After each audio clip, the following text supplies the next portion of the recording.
দুই দিনের মেলা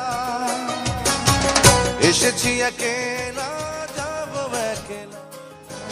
সোনা মনিরা, আমি আজকে তোমাদের এমন একটি ঘটনা শোনাবো যা আমাদের সবার জন্য আশা করি কল্যাণ বয়ে আনবে। তোমরা শুনবে কি সেই ঘটনা? হ্যাঁ খালামণি, অবশ্যই শুনবো। তাহলে শোনো। কোন এক গ্রামে রমিজ মিয়া নামে এক ভদ্রলোক ছিল। সে ছিল খুব শিক্ষিত, বাট খুবই অসৎ প্রকৃতির লোক। সে দেশের নামি দামি একটি ব্যাংকে চাকরি করতেন, পদবিও বেশ বড় ছিল। সে এই সুযোগ কাজে লাগিয়ে ঘুষ বাণিজ্যের মাধ্যমে অবৈধভাবে অনেক সম্পদের মালিক বনে যায়। কিন্তু দুঃখের কথা কি জানো? কিসের দুঃখ?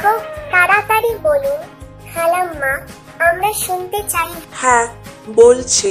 যদিও তার অনেক টাকা পয়সা, গাড়ি বাড়ি ছিল, কিন্তু তার জীবনে কোনো সুখ শান্তি ছিল না।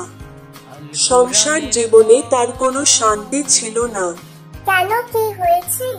কারণ তার বউ ছিল খুবই উচ্ছৃঙ্খল ও বদ মেজাজি। এজন্য শেষ পর্যন্ত তাদের সংসার আর টিকল না। কি হয়েছে? তাদের মধ্যে ছাড়াছাড়ি হয়ে গেছে। রমিজ মিয়া তার বউকে ডিভোর্স দিয়ে দেয়, কিন্তু সেই ঘরে তার একটি মেয়ে ছিল। বউকে তালাক দেওয়ার পর মেয়েটিকে রেখেই বউ বাপের বাড়ি চলে যায়।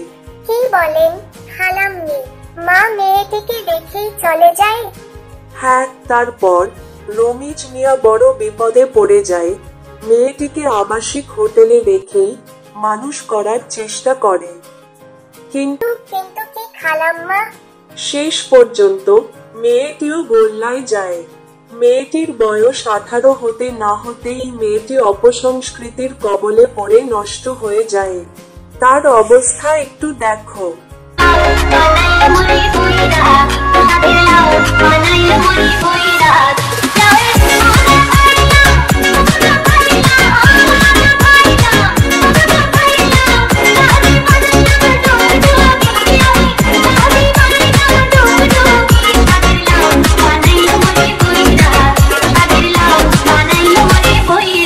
আরে খালাম্মি, মেয়েটির অবস্থা তো একেবারেই খারাপ। আরে এখানেই শেষ নয়। একদিন মেয়েটি গ্রামের বাড়িতে বেড়াতে গিয়ে ফিরে আসার পথে মহা বিপদে পড়ে।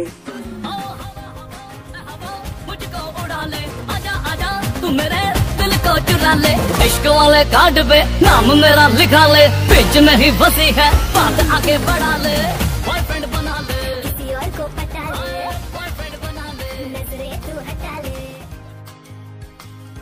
তোমরা কি বলতে পারো মেয়েটিকে কেন সাপে কাটলো?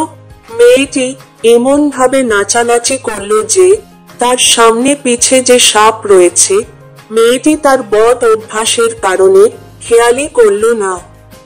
ফলে সে তার পাপের শাস্তি পেয়েছে। আচ্ছা খালাম্মা, তারপর তার কি হলো?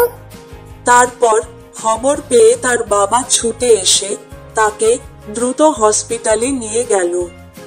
পথে পথে মেয়েটির বাবা রমিজ মিয়া চিন্তা করল, আমার পাপের জন্যই মেয়েটির এই অবস্থা।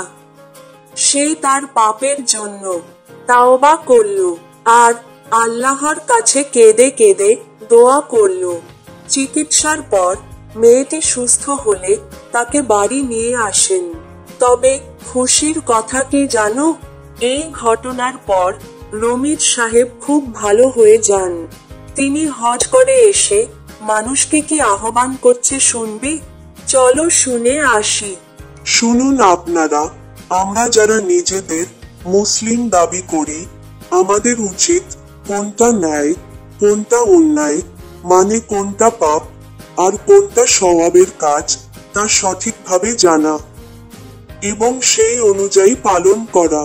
তবেই আমরা দুনিয়াতে ভালো থাকবো, পরকালেও ভালো থাকবো। আসুন সবাই ইসলামকে মেনে চলি। বন্ধুরা, আমাদের ভিডিওটি কেমন লাগলো? ভালো লাগলে অবশ্যই সাবস্ক্রাইব করে সাথে থাকবেন। আল্লাহ হাফেজ। এই পথই আসল পথ।